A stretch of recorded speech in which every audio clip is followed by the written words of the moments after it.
Before we begin, take a breath. Let the day fade behind you. You're safe now in your bed, or resting where the night has taken you. Let the world go quiet around you as we take a soft step into the past, into the stillness, into a story that isn't loud but lingers. There are faces you pass on the street that you don't remember, not because they were strange, but because they weren't. They were neat, calm, ordinary. They smiled politely, looked helpful, seemed safe. You forget those faces because there's no reason to hold on to them. Ted Bundy had one of those faces. He looked like someone's lost student son, or a young man you'd see at a bookstore browsing quietly in the true crime section, maybe even offering you a friendly nod. He was clean, kind-spoken, and forgettable in the most dangerous way. For a long time, that's what made him so terrifying. This isn't a story told in screams. It doesn't need to be. The fear came later, long after the smile. What we're about to explore is the quiet build-up, the soft unraveling, the cold, patient mask of a man who hurt dozens and smiled all the way through. So, close your eyes if you like, or just listen. This is a slow story, a quiet story, one you can fall asleep to, even though it's about someone who haunted people's dreams. This is the gentle profile of Ted Bundy, a man too brutal for Netflix, and yet, somehow, too ordinary for suspicion. There are stories that start with chaos, with sirens, with blood-stained headlines. This one does not. This one begins with a boy who smiled easily, who was told he was special, and who believed it. A boy who learned early on how to pretend not because he had to, but because it made things easier. It got him what he wanted. It made him liked. And Ted Bundy very much wanted to be liked. He was born in Burlington, Vermont, in 1946, but that's not where he stayed. From the beginning, Ted's life was a little edited. The woman he called his sister was, in truth, his mother. The people he believed were his parents were actually his grandparents. It was the kind of lie told not out of cruelty, but out of shame or maybe survival. Back then, having a child out of wedlock was scandalous. So, the truth was buried beneath polite smiles and forged birth certificates. And Ted? He grew up, surrounded by secrecy. It became his native language. As a child, he wasn't violent. Not outwardly. He was shy, withdrawn, some would say polite, but there was a certain coldness, even in those early years. He didn't make friends easily. He didn't like being told what to do, and he seemed to carry with him a growing discomfort, a quiet frustration with the world and his place in it. He liked control. He liked being admired, and when he wasn't, he remembered. Bundy moved to Washington State with his mother, still called his sister in public for a time, and settled into what appeared to be an ordinary life. There are no news stories from this period, no police records, no glowing signs, just school, home, Sunday dinners, a boy turning into a man who smiled when he needed to, nodded when expected, and learned how to copy what other people called charm.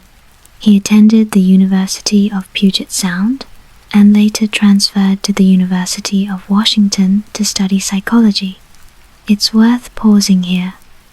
A future serial killer, calmly studying the human mind, observing the very behaviors he would later twist and manipulate. But he didn't raise any alarms. His professors found him bright, even promising. Hij wore sweaters. held doors open, studied diligently.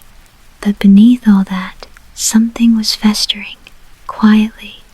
Ted Bundy didn't snap. He didn't break. He developed, slowly, patiently. He learned how to blend in, how to mirror people's expectations, how to charm professors, girlfriends, and employers with the same empty smile. And when things didn't go his way, when rejection crept in, he didn't argue. He just remembered, and he waited. Bundy's relationship with a woman known in many records as Stephanie Brooks, not her real name, was pivotal. She was elegant, from a wealthier family, ambitious, confident. She was everything he admired and everything he wanted to be. And when she ended the relationship, something in him changed. He didn't yell, he didn't beg, he simply disappeared from her life for a while. And in that time, he worked to become the man he thought she wanted. Successful, educated, respected. Then he re-entered her world, rekindled the romance, and vanished again, this time on his terms. He didn't love her, he wanted control, he wanted to win. That wasn't his first manipulation, and it wouldn't be his last. Around this time, young women began to disappear. At first, it didn't seem like a pattern.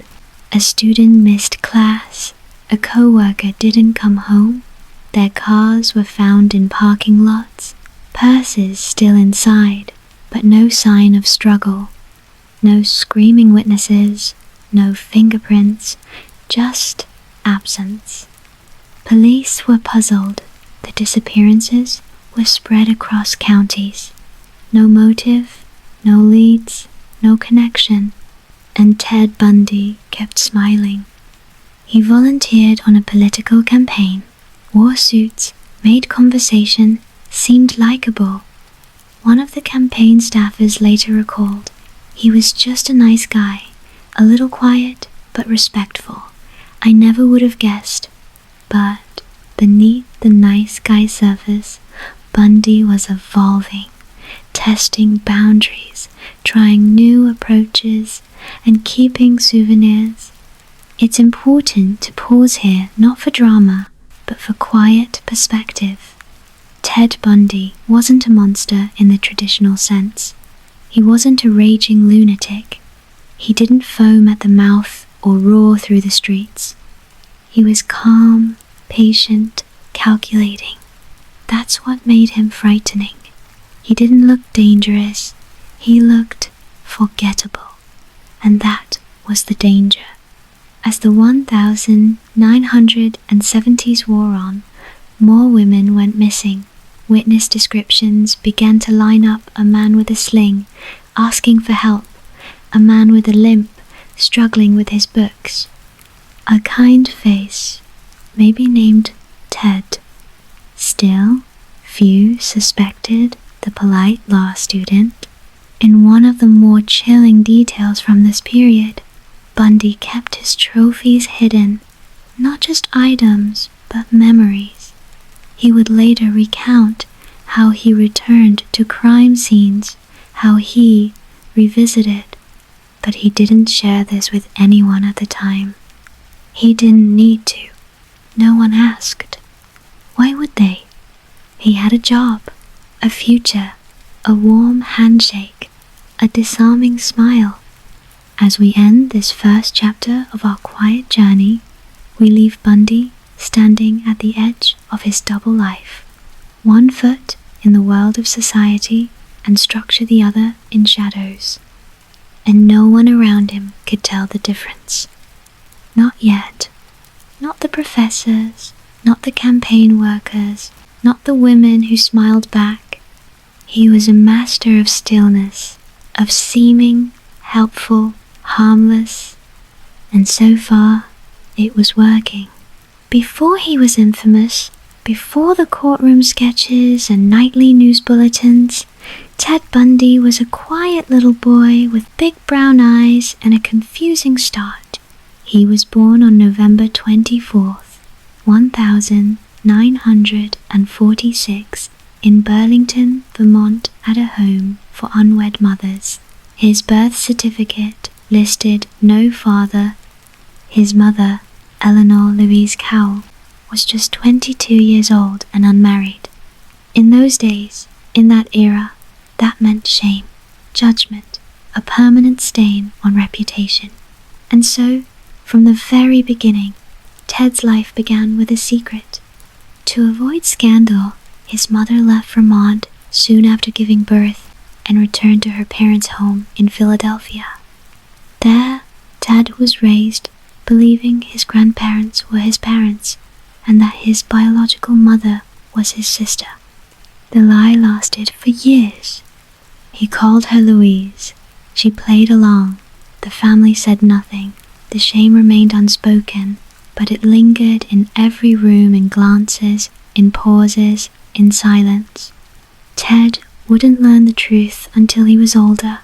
Some sources say it came out in high school. Others say he discovered it by chance, perhaps through a birth certificate or a whispered argument. However it came to him, it left a mark. Not an explosion, but a quiet fracture. The kind that doesn't bleed, but never really heals. His grandfather, the man he thought was his father, was reportedly controlling and harsh.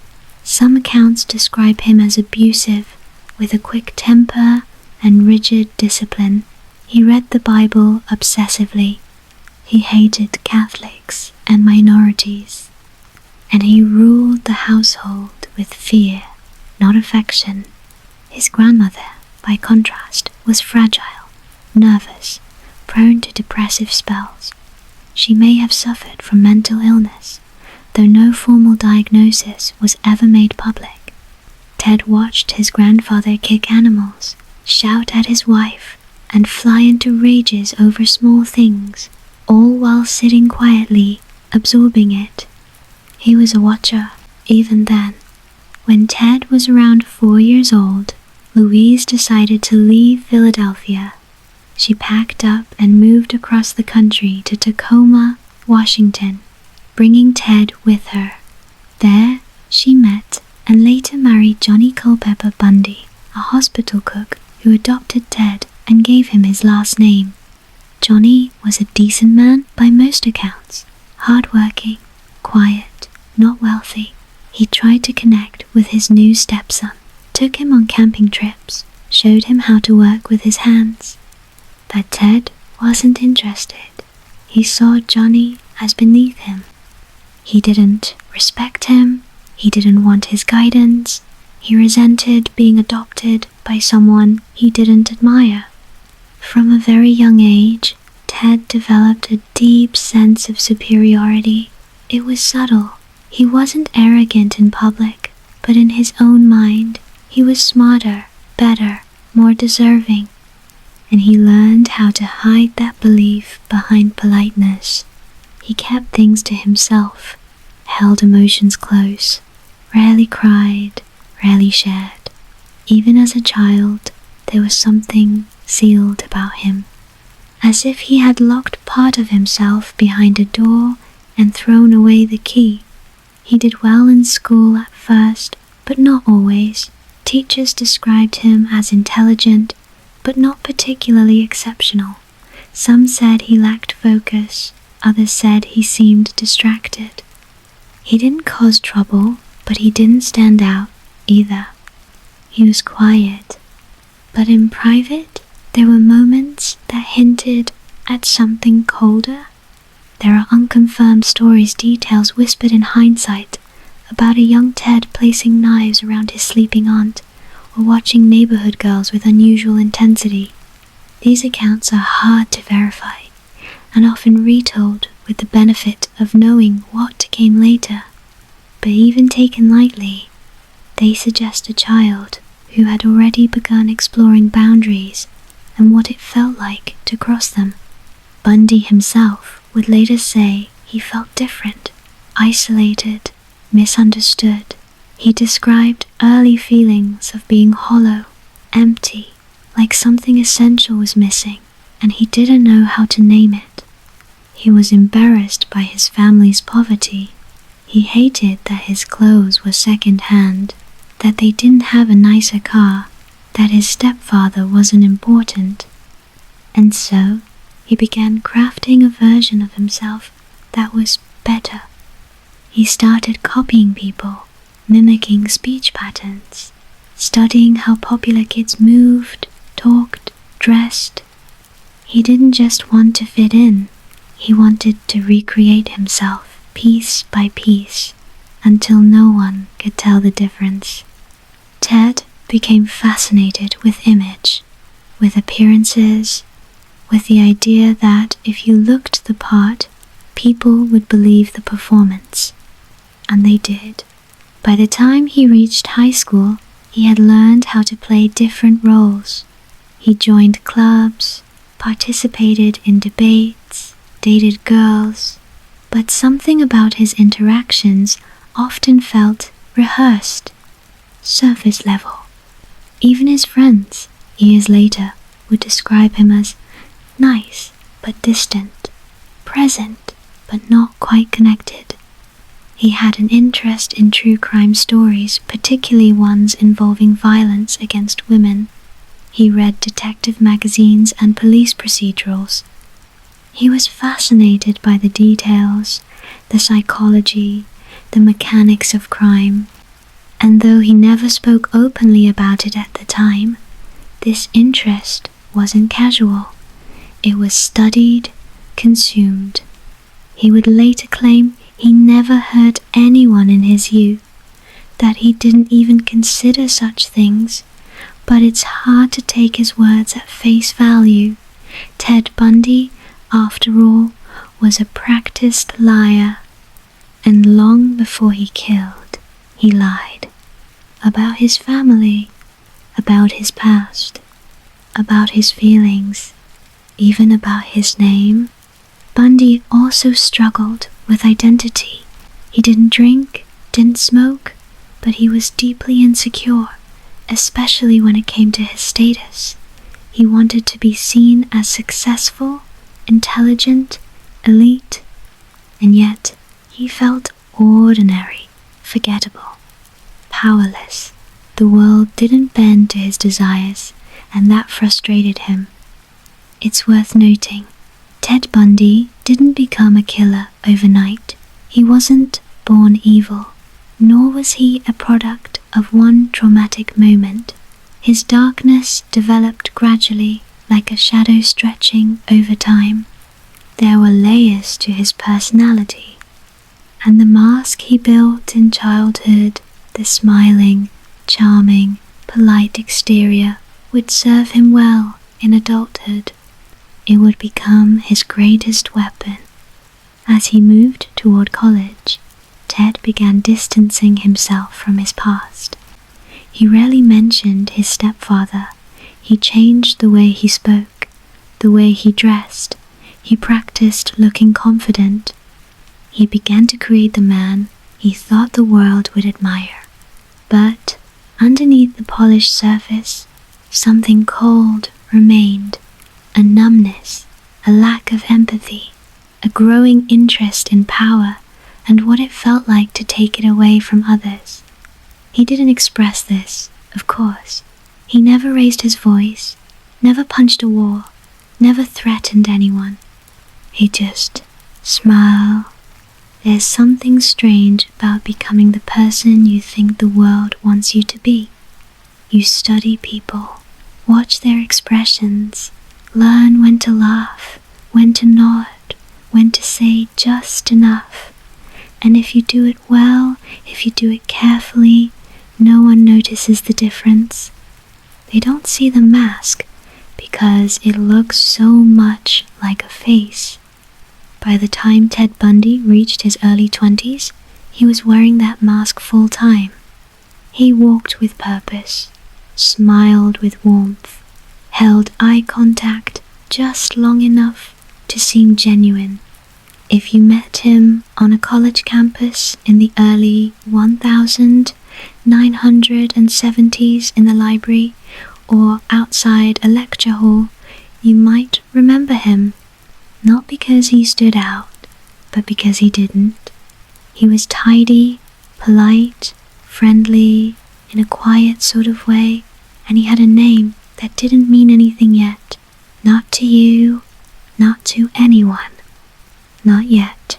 Ted enrolled at the University of Washington in Seattle to study psychology, and ironically, he excelled, not academically at first, but socially. He was learning to move through the world with ease, to be liked, to be trusted, and more importantly, to be underestimated. He volunteered on political campaigns, handed out flyers, shook hands, smiled for pictures. People described him as a little stiff but smart, focused, driven, the kind of young man you could see doing well. He started dressing better, speaking with confidence, carefully hiding the jagged edge of insecurity that had followed him since childhood. No one asked about his family, so he didn't offer. No one questioned his backstory, so he made one up. He invented a version of Ted that was charming, successful, admired the kind of man he thought the world respected, and people bought it.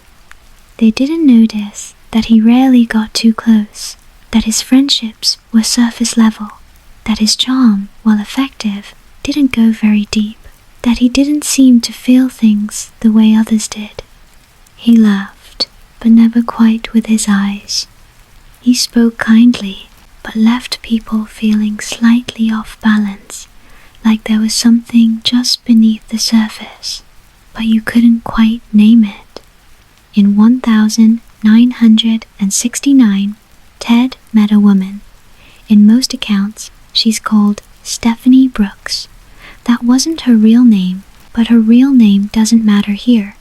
What matters is how he saw her. Stephanie was everything Ted wanted to be.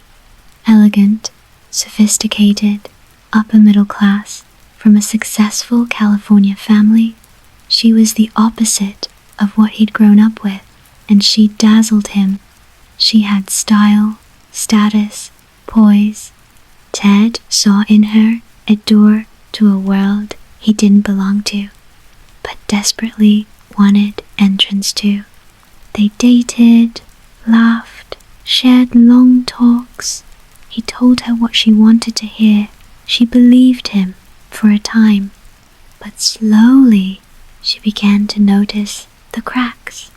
He wasn't as ambitious as he claimed. His goals were vague. He didn't seem to have a real path. He mimicked confidence, but he wasn't building anything. And eventually, she ended it. She graduated, moved on, left him behind. Ted didn't rage. He didn't cry. He just absorbed it. The rejection didn't crush him. It shaped him. He became obsessed with earning her approval, or at least with showing her what she'd missed. He re-enrolled in school, took his work seriously, rebranded himself even more polished, more articulate, more driven. And when the time was right, he reached out again. She was surprised. He looked different, talked different. He had become the man she always wanted, or so it seemed. They reconnected, spent time together, grew close again. And then, without warning, Ted vanished from her life. No calls, no goodbyes, no explanation. He didn't want her. He wanted revenge. And now that he had it, he walked away. That moment was a turning point. Not a loud one, but one that mattered, because Ted had discovered how powerful it felt to control someone's emotions, to manipulate affection, to leave someone confused and hurting and feel nothing at all. He liked it. He didn't yell, He didn't gloat, he just smiled quietly and moved on. Bundy applied to law school next, briefly attending the University of Puget Sound before being accepted to the University of Utah. His professors remembered him as intense, disciplined. One said he always seemed like he was thinking about something else. At the same time, Ted volunteered at a crisis center, answering phones for people struggling with suicidal thoughts. He worked side by side with Ann Rule, a former police officer and true crime writer. She thought he was sweet, kind, charming. They'd have coffee together, talk about cases. She had no idea, and that was his gift. You see, Ted Bundy didn't lure victims by force. He didn't chase them down. He didn't scream. He asked for help. He wore a sling, dropped his books, asked for directions. He made people want to help him. He built trust in the first 30 seconds. That's all he needed. A look, a tone, a fake cast on his arm, something to lower their guard. And then he'd disappear with them. But in 1972, that wasn't widely known yet. The women hadn't begun vanishing in headlines. There were rumors, yes, a few missing persons cases, but nothing connected, not officially. And Ted kept moving, kept shaking hands, kept working his way through law school, still smiling, still studying, still building the mask. It's important to understand, Ted Bundy didn't just wear a disguise, he became it. He read psychology, learned the language, figured out how to answer questions in just the right way. If someone accused him of being dishonest, he turned it back on them, smiled. Why would you say that? And it worked. He even spent time shadowing police, riding along with officers, observing investigations. He studied the rules, memorized procedure, figured out exactly how close he could get without being noticed. It was all practice, all planning, all part of the quiet descent he'd already begun. Because by the end of 1973, something was stirring inside Ted Bundy, a need, a hunger, not for blood, not yet, but for control, for dominance, for the thrill of taking something and leaving nothing behind. And soon, women would start disappearing in the Pacific Northwest, but not just yet. For now, Ted was still pretending to be normal, and the world was still believing him. By early 1974, the quiet unease that had followed Ted Bundy for years had begun to take form. Not in loud moments, not in public scenes, but in the dark, in private, where no one else could see. The pieces of his mask, his charm, his patience, his polish were still perfectly in place. Behind them, something was moving, something calculated, something cold, and that something was ready. It started, as many things in his life did, with planning. Ted didn't act on impulse. He studied, he waited, he imagined scenarios, practiced conversations, rehearsed injuries.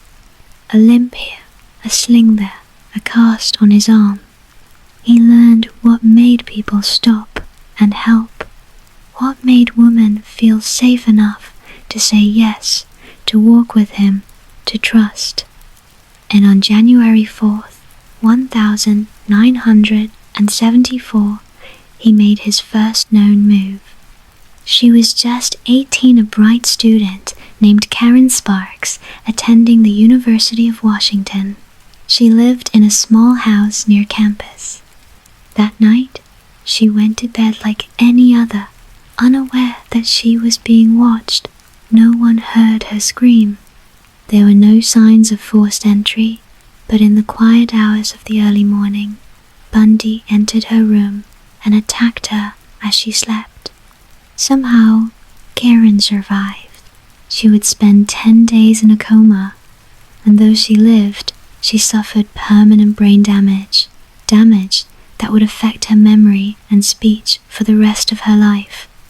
She had no memory of the attack, no idea who had done it, and no leads, just silence. Ted said nothing. He returned to class, studied, smiled, went about his day as if nothing had happened. But now he knew what it felt like. The power, the secrecy, the thrill of slipping in and out without a trace. And that made it easier to do again. Just a month later, on February 1974, another young woman vanished. Her name was Linda Ann Healy. She was 21 years old, a senior at the University of Washington, majoring in psychology. She lived in a house with several roommates and worked as a morning news broadcaster for a local radio station. Each day, she woke before dawn, typed up weather reports, and read them aloud on air. She was responsible, beloved by friends, polite, organized, and on that cold February morning, she never showed up. Her roommates assumed she'd left early, maybe in a hurry, but when they entered her room later that day, the scene felt wrong. Her bed was made, but something felt off. A pillowcase was missing. Her bicycle stood untouched.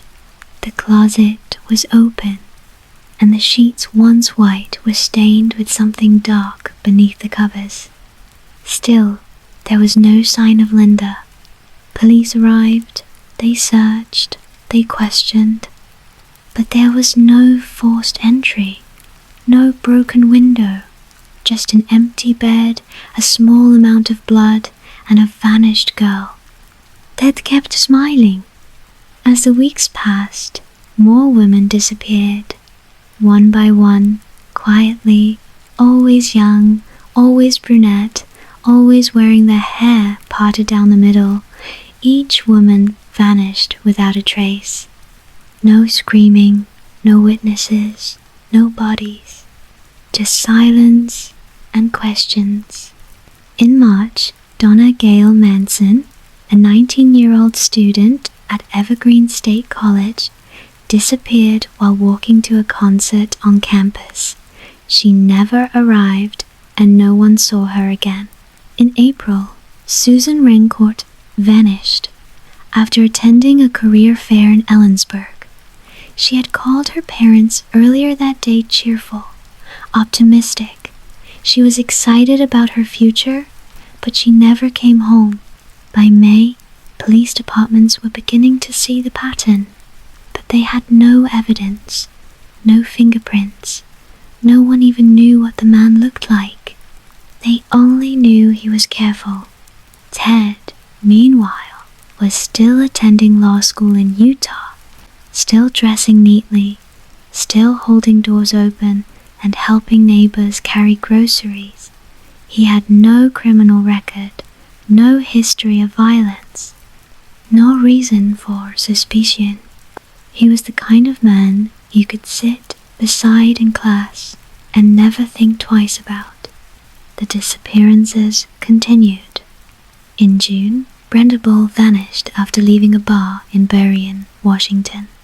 In July, Georgian Hawkins disappeared after visiting her boyfriend's fraternity house at the University of Washington. Witnesses reported hearing a woman's voice call out in the alley, but no one responded. Her body was never found. In each case, there were no signs of struggle, No loud noises, just young women, one after the other, slipping into darkness. People began to whisper. Students became nervous. Women walked in pairs. Doors were locked more carefully. But the man responsible stayed calm. He adjusted. He changed locations. He watched how the media reacted, how investigators spoke in press conferences. He was following it all, learning from it, and he was getting bolder. On July 14th, 1974, 2 young women disappeared on the same day from the same place. Lake Sammamish State Park was crowded that day. Families, picnics, children splashing in the water. Bundy was there, 2 dressed in a white polo shirt, wearing a sling on his arm. He approached several women, one by one, asking for help loading his sailboat. He introduced himself as Ted. Most of them declined. A few walked with him but turned back before getting too far. But 2 did not. Janice Ott, a 23-year-old probation caseworker, left her towel behind and walked with him. That was around noon. Denise Naslund, 19, left her friends later that afternoon and was never seen again. This time, witnesses remembered him. A man with a sling, a cast, a polite smile, brown hair, driving a light-colored Volkswagen Beetle. The case had a face now, or at least a description. Police released a sketch, and tips poured in. Among the names given was Ted Bundy's. A co-worker from his campaign office had seen the sketch and made the call. She'd heard him mention visiting the park that day. The tip was logged, but not pursued. Why? Because he didn't fit the profile. He was educated, charming, volunteering, studying law. He wasn't angry. He wasn't poor. He wasn't strange. He was Ted, and Ted seemed normal. That, of course, was the trick. Bundy understood how people saw him, and he used that to stay invisible. But the police were getting closer now. Not close enough, but closer. Bodies began to surface. Not intact, not clean, just fragments in remote wooded areas. In August, skeletal remains were discovered on Taylor Mountain, east of Seattle. They belonged to multiple women, including Janice Ott and Denise Naslund. The pattern was becoming undeniable. And yet, Bundy was already gone. He'd packed up his books, his smile, and his car, and moved to Salt Lake City, Utah. A fresh start, a new school, and a new hunting ground. When Ted Bundy left Washington in the late summer of 1974, he left behind more than suspicion.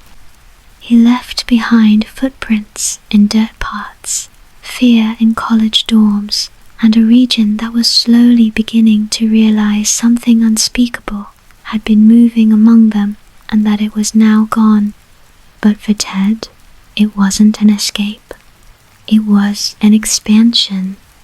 He had watched the chaos build from a distance, the missing persons, posters, the news interviews, the whispered fear at lakeside picnics, and he had learned. He had paid attention to what police were looking for and what they missed, and now he was ready to apply those lessons somewhere new. Bundy arrived in Salt Lake City, Utah, and enrolled at the University of Utah Law School. It was a fresh start, and on paper, he looked like the perfect candidate. Articulate, presentable, ambitious. But those who met him sensed something odd. He was intelligent, yes, but distant, often aloof. He didn't engage in real friendship, didn't seem truly interested in people beyond what he could gain from them. And at night, as students read textbooks and planned for careers, Ted was planning something else, because the disappearances didn't stop. They simply changed locations. On October 20, 1974, Nancy Wilcox, a 16-year-old cheerleader from Holiday, Utah, vanished during a short trip to a store near her home. She was last seen getting into a car. No one ever saw her again. 10 days later, on October 14th, Melissa Smith, the 17-year-old daughter of the police chief in Midvale, disappeared after leaving a pizza place. Her body was found 9 days later in a canyon nearby. She had been carefully cleaned and redressed. It was chilling, precise, almost ritualistic. Then, on October 31st Halloween night, Laura Aim, just 17 years old, was last seen at a cafe. Her body was discovered in a river weeks later. Different cities, different counties, no apparent connection, except there was one and no one saw it yet. Ted's routine hadn't changed much. He still attended classes, still made polite small talk with neighbors, still drove his beige Volkswagen with its worn seat and quiet engine. The car was his tool, the smile was his bait, and the night gave him cover. He blended in easily. If he was spotted at a gas station, a parking lot, or a school building, no one remembered him. He was just another face, just another man with neat hair and quiet eyes. And in November, he struck again. Deborah Kent, 17, disappeared from a high school auditorium in Bountiful, Utah, after leaving a theater performance early to pick up her brother. Her mother had been sitting in the audience. Her classmates had seen her leave, but in the time it took to walk through a parking lot, she was gone. The only clue? A student reported a man in the hallway earlier that evening, a man asking for someone named Rosie. He had an arm in a sling. He seemed confused, polite. He smiled. Police found a key in the parking lot. They would later discover that it unlocked a pair of handcuffs. Ted was refining his method. He knew what worked, how long to talk, when to move, what to say. Sometimes he wore fake casts. Other times he used crutches. He'd drop books, fumble car keys, or ask for help with a sailboat. He tailored the scenario to the place and to the moment. His victims were always kind. They said yes. They offered help, and that was what he counted on. By early 1975, whispers were growing louder. Police departments across the western states, Washington, Oregon, Utah, and now Colorado began comparing notes. Some investigators suspected a single perpetrator. Others weren't convinced. After all, the man they were looking for didn't seem to exist. He was two people in one body. By day, he was still the smiling law student, still neatly dressed, still helpful. But at night, he roamed. Quietly, casually, sometimes even hours away from his apartment, just driving, waiting for the right face, the right moment, the right excuse. He wasn't hurried. He didn't panic. He took his time.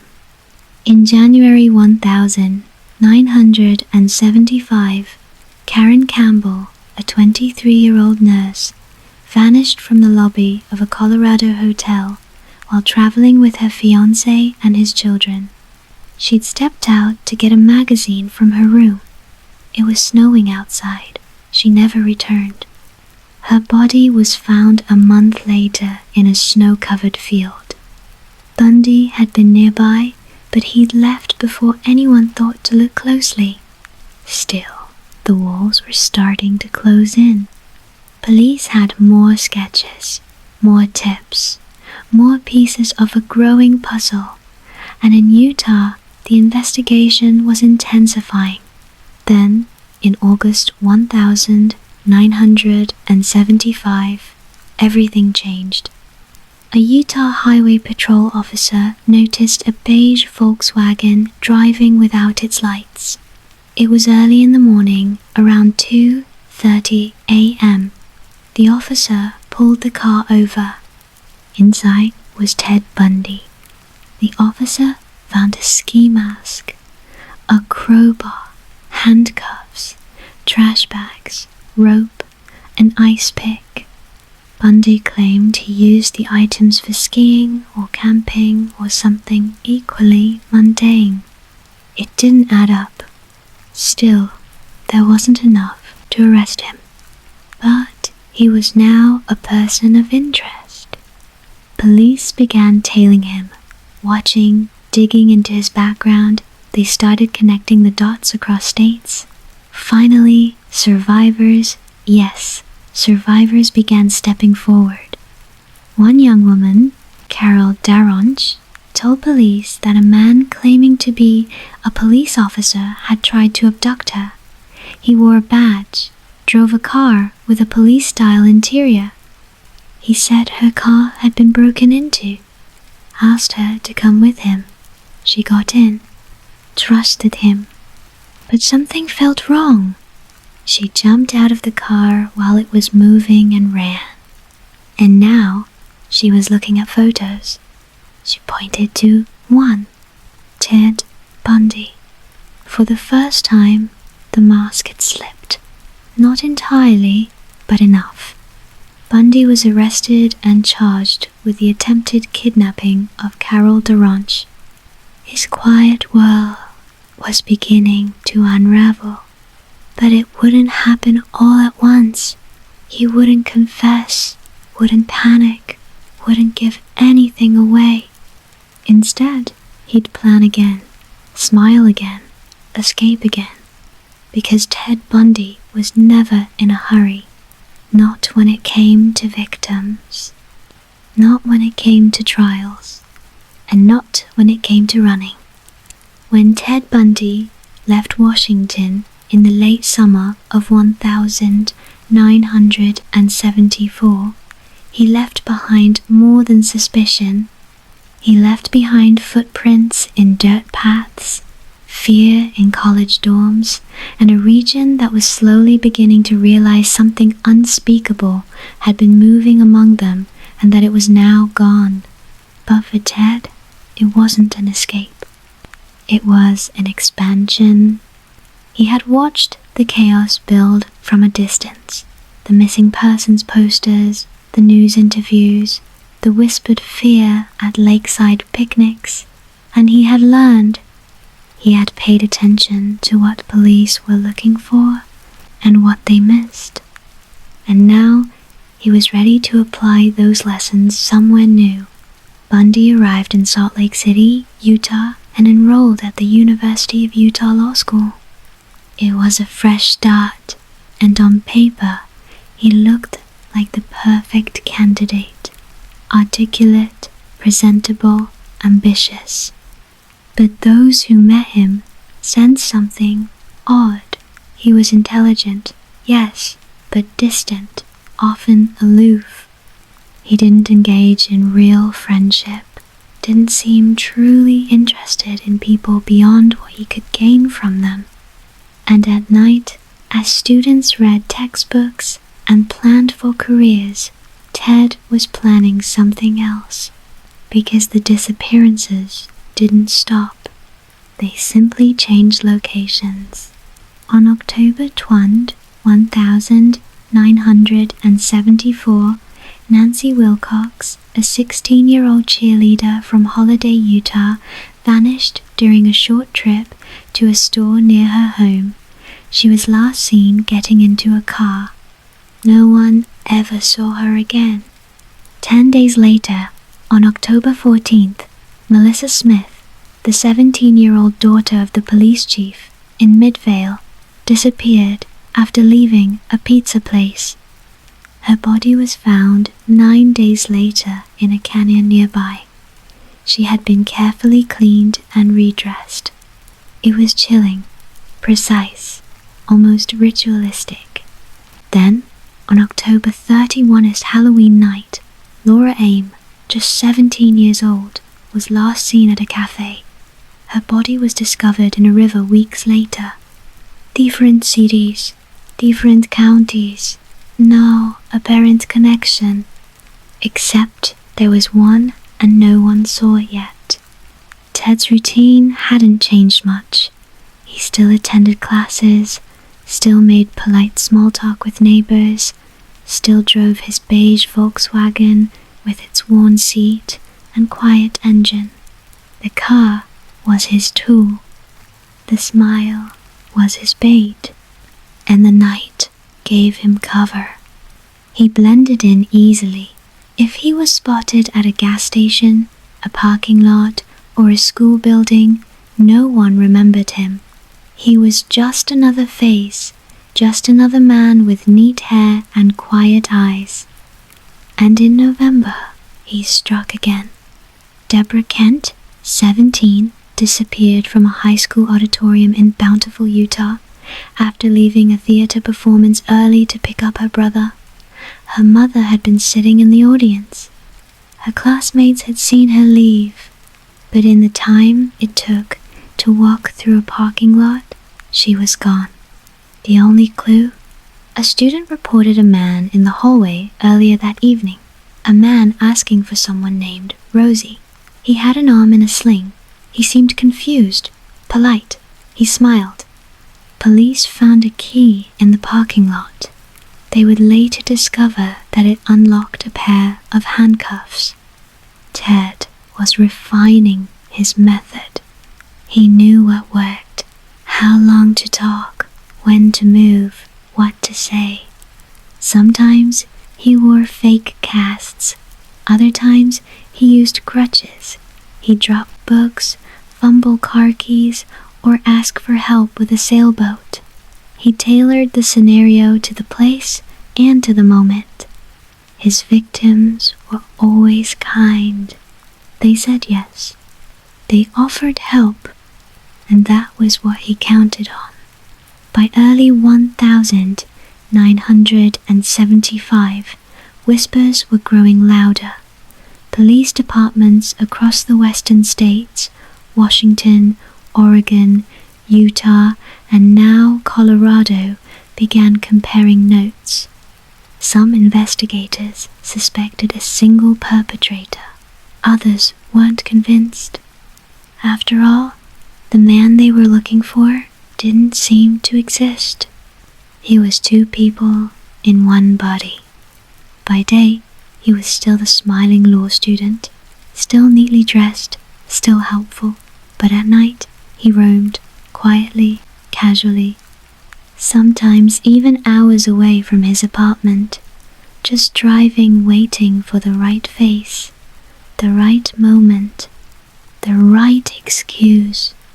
He wasn't hurried. He didn't panic. He took his time. In January 1975, Karen Campbell, a 23-year-old nurse, vanished from the lobby of a Colorado hotel while traveling with her fiancé and his children. She'd stepped out to get a magazine from her room. It was snowing outside. She never returned. Her body was found a month later in a snow-covered field. Bundy had been nearby, but he'd left before anyone thought to look closely. Still, the walls were starting to close in. Police had more sketches, more tips, more pieces of a growing puzzle, and in Utah, the investigation was intensifying. Then, in August 1975, everything changed. a Utah Highway Patrol officer noticed a beige Volkswagen driving without its lights. It was early in the morning, around 2:30 a.m. The officer pulled the car over. Inside was Ted Bundy. The officer found a ski mask, a crowbar, handcuffs, trash bags, rope, an ice pick. Bundy claimed he used the items for skiing or camping or something equally mundane. It didn't add up.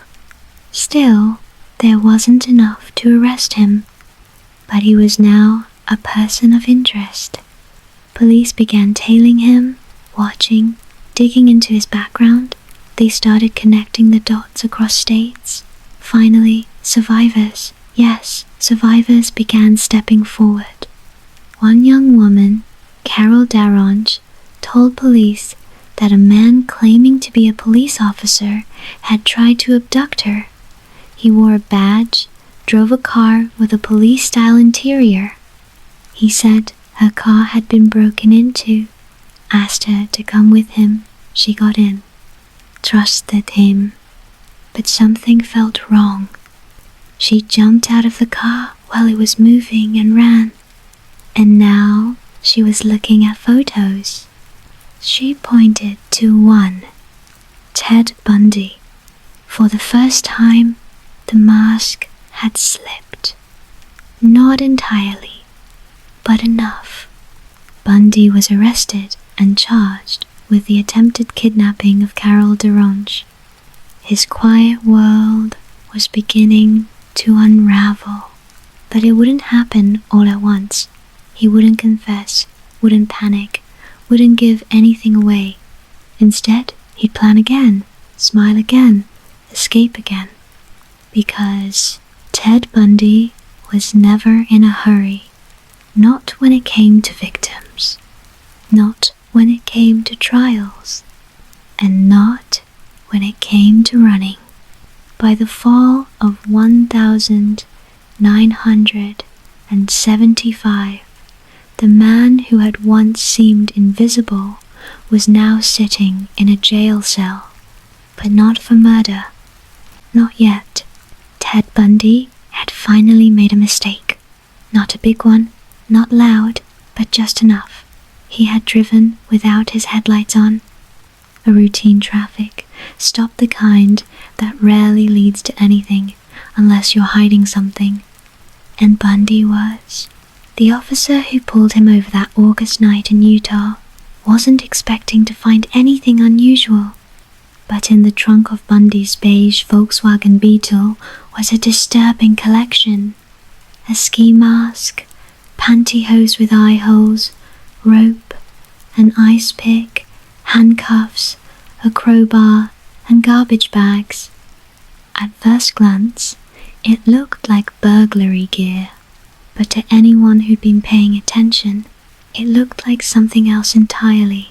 Ted was calm, courteous, said he'd been out skiing, that the mask was for warmth, that the tools were for outdoor activities. It sounded strange, but it was hard to prove anything beyond suspicion. Still, police were watching. When Carol Daronge, the young woman who had narrowly escaped an attempted abduction, picked Bundy out of a lineup, it gave investigators what they needed. In February 1976, Bundy stood trial for the attempted kidnapping of Carol Daronge. He pled not guilty, sat quietly in the courtroom, wore a suit, took notes. He looked, once again, like someone who didn't belong there. The public was curious. Reporters described him as clean-cut, intelligent, well-spoken. One even called him handsome. That word would follow him wrongly for years, because he wasn't remarkable. He wasn't charming. He was just confident and quiet, and people assumed that meant safe. Bundy was convicted. He received a sentence of 1 to 15 years, but this was only the beginning. because police across several states, Utah, Colorado, Washington, Oregon, were now comparing notes. Patterns were emerging. Similar descriptions, identical methods, multiple women, all missing, some identified by bones alone. Bundy became the prime suspect in a dozen disappearances, and more were being added. But here's the thing about Ted. Even behind bars, he planned. He observed. He waited. While serving time in Utah, Bundy was charged with murder for the death of Karen Campbell, the young nurse who vanished from a Colorado hotel. Evidence was thin, but the circumstantial details were compelling. The trial was moved to Aspen, Colorado, and that's where the next chapter of deception began. Bundy, ever the student of legal procedure, decided to represent himself. This gave him access to law books, to evidence, to the judge, and most importantly, to the courthouse library. He studied case law by day, appeared in court with a pencil behind his ear. He was polite, well prepared. The staff found him cooperative, respectful, even charming. But no one realized he was also watching windows. He had found one that opened just wide enough. And on June 7th, 1977, during a routine break to the law library with no handcuffs, no guard in the room, Ted jumped. He leapt from a second-story window, landed in the grass, and ran. Just like that, he was gone. The town of Aspen erupted. Search teams were dispatched, roadblocks were set up, helicopters combed the mountains, but Bundy knew how to hide. He stayed in the woods for 6 days, ate scraps, slept in patches of brush, until he was cold, weak, and starving. Eventually, he was caught just blocks from the courthouse, but that wouldn't stop him. Later that same year, in December 1977, Bundy escaped again, this time from Garfield County Jail, using a hole he'd secretly carved in the ceiling of his cell. He'd been dieting, losing weight, slipping through the opening at night to explore the crawl space above his cell. And one night, he didn't come back. He changed clothes, walked out of the jail, and vanished into the night. This time, he didn't go into hiding. He went on the move. Bundy traveled across the country, first to Chicago, then Ann Arbor, Atlanta, and finally to Tallahassee, Florida. He used fake names, slept in cheap hotels, stole IDs, avoided attention, but the mask was beginning to crack. He was no longer the tidy law student, no longer the polished speaker or confident observer. Now he was a fugitive, tired, dirty, cornered, and far more dangerous, because something had shifted. In January 1978, Bundy's crimes took a horrifying turn, not quieter, not hidden, but loud, chaotic, and brutal. On the night of January 15th, he broke into the Chi Omega sorority house at Florida State University. What followed was violent, quick, frantic. 4 women were attacked in the space of 15 minutes. 2 were killed, 2 others severely injured. And still, Bundy wasn't finished. Just blocks away, he assaulted another woman in her apartment. For the first time, he wasn't subtle.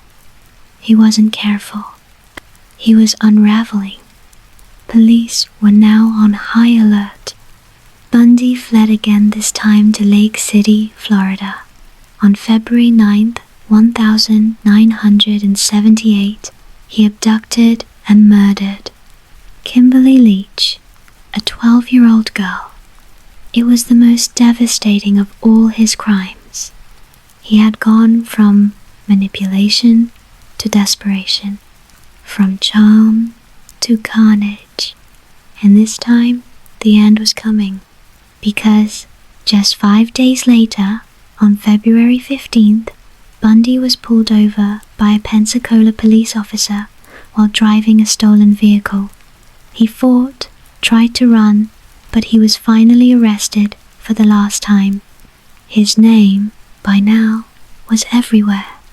Ted Bundy was no longer a mystery. He was a headline, a face on every front page. The courtroom would soon become a stage. The cameras would arrive, the trials would begin, and the mask he had worn for years would begin to fall away. But even then, he would still try to smile. The courtroom is supposed to be a place of answers, a place for truth, for justice. But in the summer of 1979, as the trial of the state of Florida versus Pride, Theodore Robert Bundy began, it felt more like a stage. There were reporters in every seat, sketch artists with sharpened pencils, cameramen adjusting their tripods. The air wasn't filled with tension, it was thick with something stranger. Anticipation, because the man sitting at the defense table wasn't just a suspect anymore. He was a symbol, a spectacle, a mystery the public couldn't look away from. Bundy had become famous, not for charm, not for accomplishment, but for horror, for the unspeakable. And yet, there he sat, in a neat suit, with a stack of yellow legal pads, taking notes, smiling occasionally, as if this were his show, because in many ways it was. Bundy had insisted on representing himself. He wanted control, wanted to face the courtroom directly, the jury, the judge, the press. He wanted to perform, and he did. He objected, he cross-examined, he leaned over evidence tables and whispered to clerks. He spoke eloquently, almost theatrically, using legal jargon he'd learnt through years of reading, listening, copying. But something felt wrong. It always had. Because behind the smile, behind the clever phrasing, behind the jokes and half-grins, was a man accused of brutal, violent murder, the kind that haunted detectives, the kind survivors barely spoke of. This was the Chi Omega sorority case. 2 women dead, several others viciously attacked, all within the space of minutes.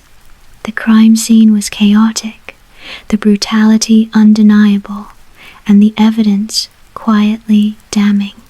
Bundy's bite marks matched those found on one of the victims. The plaster molds were shown to the jury, side by side with photographs. The shape, the spacing, the pressure, it was conclusive.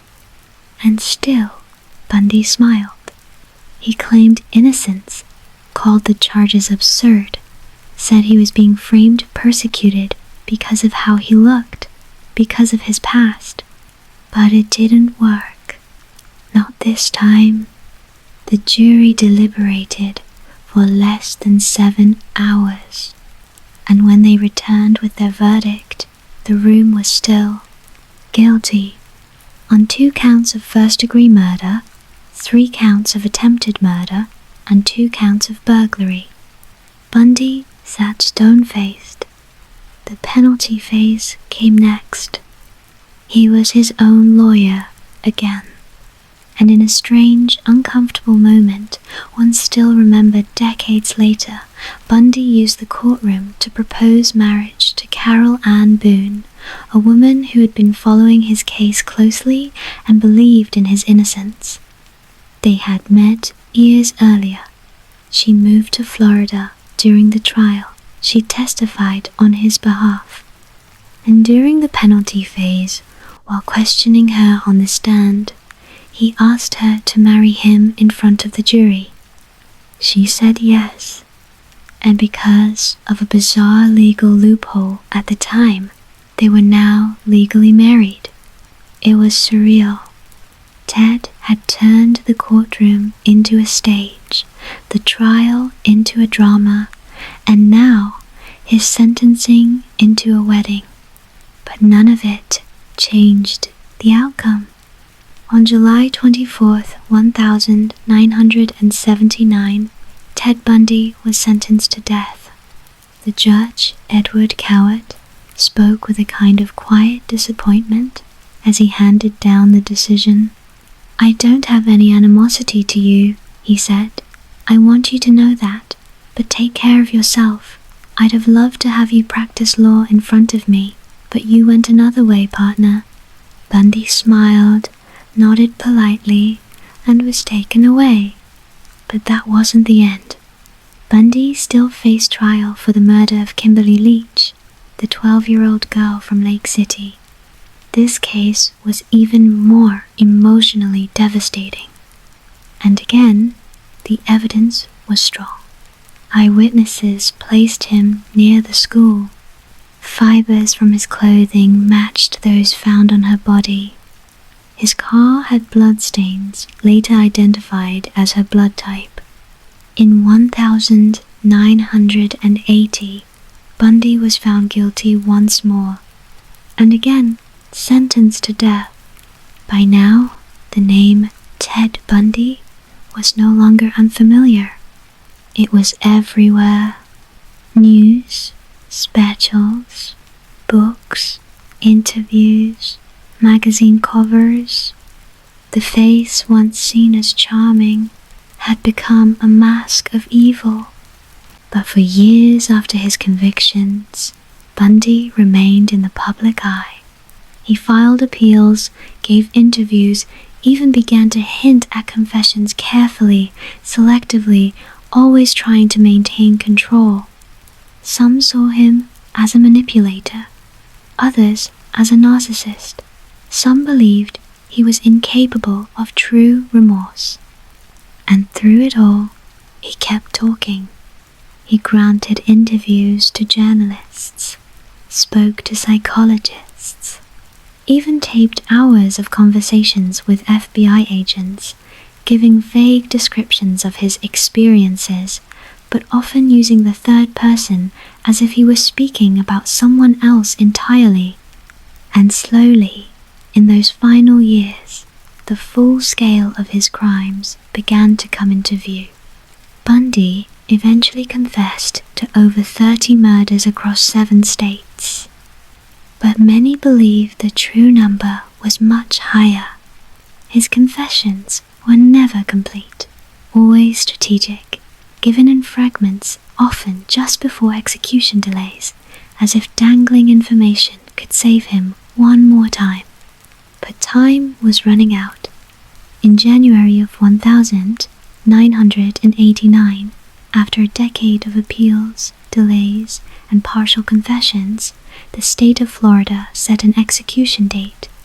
The world watched again. Outside Florida State Prison, crowds gathered. Some held candles, others carried signs, some protested the death penalty, others chanted in celebration. Inside, Ted Bundy spent his final hours speaking with a pastor, eating his last meal, writing letters, pacing perhaps, still trying to understand how it all slipped through his fingers, still trying to stay in control. At 7:06 a.m., January 24th, 1989, Ted Bundy was executed in the electric chair. He was 42 years old. Outside, when the news broke, a cheer erupted. People clapped. Fireworks were lit. It was a strange ending for a man who had done so much damage in silence, and yet, somehow, fitting. The performance was over. The curtain had fallen, and behind it, there was never any magic, just cruelty, just emptiness, just a man who had fooled the world, one smile at a time. The world remembers names like Ted Bundy. They linger in documentaries, in interviews, in pages of books lined with fear. But the true weight of his legacy lies not in the name of the man who took so much, but in the quiet echo of the lives that were taken. Because beyond the headlines, beyond the courtroom sketches, beyond the chilling details and haunting photographs, were people, young women, daughters, sisters, friends, each with a story, a laugh, a dream, a life just beginning. We remember Linda Ann Healy, a gentle voice in the morning, sharing weather reports on the radio before the sun came up. She loved the outdoors. She was dependable, kind, and thoughtful. We remember Donna Gale Manson, a music lover from Evergreen State College. She had been heading to a concert, a night of music that never came. Her friends described her as artistic, quirky, deeply intuitive, and Susan Rancourt, who was studying biology and thinking about medical school, a quiet strength followed her, the kind that gets overlooked in crowds but missed deeply when gone. Roberta Kathleen Parks, known to friends as Kathy, left her dorm for coffee and never returned. She was shy but deeply compassionate. She had a letter from her father in her pocket when she disappeared. Brenda Ball loved music and poetry. She had a laugh that made others laugh too. Her friend said she always found something to celebrate even in the rain. And Georgian Hawkins, with her bright eyes and sharp memory, had been walking a familiar alleyway near her boyfriend's house. She was majoring in Spanish and wanted to teach. So many names, so many interrupted stories. We remember Janice Ott and Denise Nasland, taken from Lake Sammamish on a sunny July day from a crowd that was too large to notice. Both were smart, warm, and full of plans. Janice had just begun a new job as a probation caseworker. Denise had returned to school after dropping out once, determined to start again. And there were others. Carol Daronge, who survived, who jumped from a moving car, who ran with her wrists scraped and lungs burning and lived to tell the truth, even when her voice shook. And Kimberly Leach, just 12 years old, still carrying her school books when she vanished. Her innocence, her youth, her small frame, they linger the longest, a wound that never fully heals. When we talk about serial killers, especially in documentaries meant to soothe, there's a danger of letting the monster overshadow the meaning. But here, in this quiet space, as the world turns down the volume and leans back into the shadows of sleep, we make room for something deeper. Remembrance. Because this story wasn't about clever escapes, or headlines, or courtroom drama. It was about people lost far too soon, and the ripples they left behind.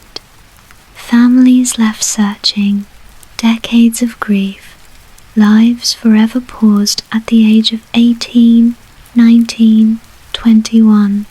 Their faces live on in photo albums, in faded posters once stapled to street lamps, in yearbooks, in memories whispered between old friends. They were more than names, more than victims. more than statistics. They were entire universes, and for each one, the silence that followed their absence was deafening. Bundy's legacy, if we must call it, that is one of deception, destruction, and control. But the legacy that matters most is theirs. The legacy of resilience, of remembrance, of a justice system slowly learning, painfully adapting, forever chasing the shadows that killers leave behind.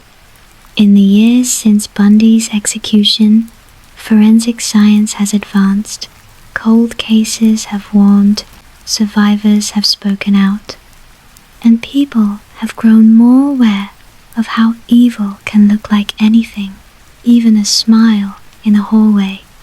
The myth of the charming killer has been unraveled, and in its place we now see the truth, not mystery, but manipulation, not genius, just cruelty rehearsed. And in that truth there is quiet power, because when we strip away the theater, the masks, the myth, what we're left with is a man who was ordinary and dangerous, and the memory of those he hurt becomes even more important. So tonight, as you ease into sleep, as the quiet hum of the world softens around you, let yourself drift not into fear, but into stillness.